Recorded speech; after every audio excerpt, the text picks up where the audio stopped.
हमारे पास सबसे पहला जो डायग्राम है वो है बाइनरी फिजन का। तो बच्चों हम बाइनरी फिजन अमीबा के अंदर देखने वाले हैं। कुछ लोग इसे अमीबा कुछ अमोइबा भी बोल देते हैं, आपका जो मन करे वो बोल देना, पर भाई डायग्राम याद कर लेना। अगर मैं इसके डायग्राम की बात करूँ ना तो इसके 5 स्टेप्स होने वाले हैं, वो पांचों स्टेप्स मैं जल्दी से यहाँ पे बना देता हूँ। ये है भाई हमारे पास एक फुल्ली ग्रोन अमीबा, जिसे कि हम पेरेंट सेल भी बोल देते हैं।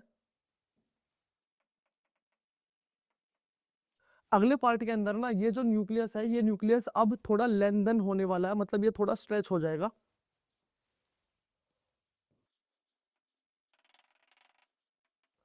तो हम यहाँ पे बोल सकते हैं कि न्यूक्लियस लेंथन्स।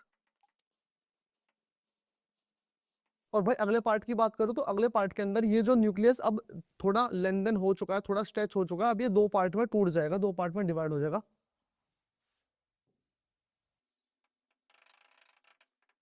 तो हम इसे बोल सकते हैं कि न्यूक्लियस डिवाइड्स।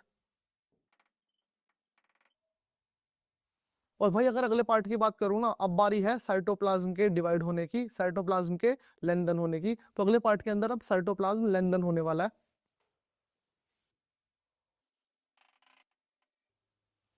तो भाई इसके अंदर अब ये साइटोप्लाज्म दो भाग के अंदर विभाजित होने के लिए बिल्कुल तैयार हो ही चुका है। और भाई अगर मैं लास्ट पार्ट की बात करूं, अब ये टूट जाएगा, मतलब जो हमारा अमीबा है, एक पेरेंट था, अब वो दो डॉटर सेल के अंदर टूट जाएगा।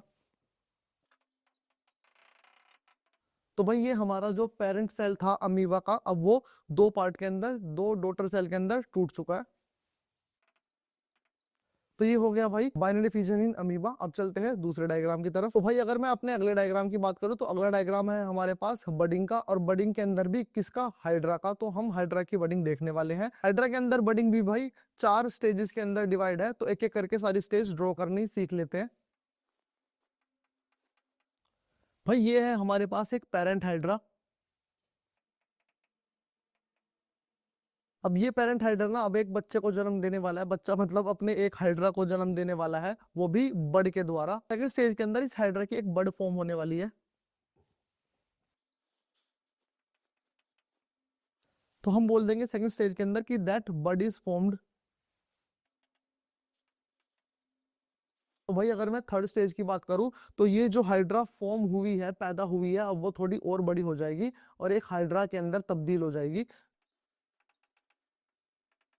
तो भाई मैं इस स्टेज का नाम दूंगा कि न्यू हाइड्रा इज फॉर्म्ड। तो भाई अगर इसकी लास्ट स्टेज की बात करूं तो लास्ट स्टेज के अंदर ये हाइड्रा अपनी मम्मी का साथ छोड़ देगा और ये इससे अलग हो जाएगा। तो भाई ये नन्ना मुन्ना हाइड्रा पैदा हो चुका है, कुछ टाइम बाद ये भी एक मम्मी बन जाएगा। तो भाई ये हो चुका बडिंग इन हाइड्रा का डायग्राम। बढ़ते हैं दूसरे डायग्राम की तरफ। तो भाई अगला जो मेरे पास डायग्राम है वो है स्पोर फॉर्मेशन का। तो जल्दी से देख लेते हैं स्पोर फॉर्मेशन कैसे बनने वाला है।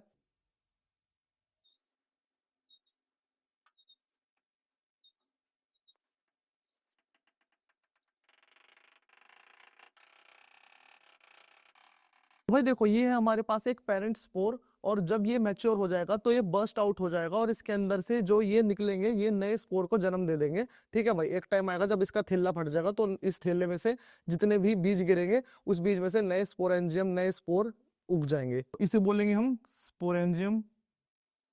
बेटा ये स्पोर बर्स्ट आउट हो चुका है। तो ये है भाई स्पोर फॉर्मेशन का डायग्राम। बढ़ते हैं दूसरे डायग्राम की तरफ।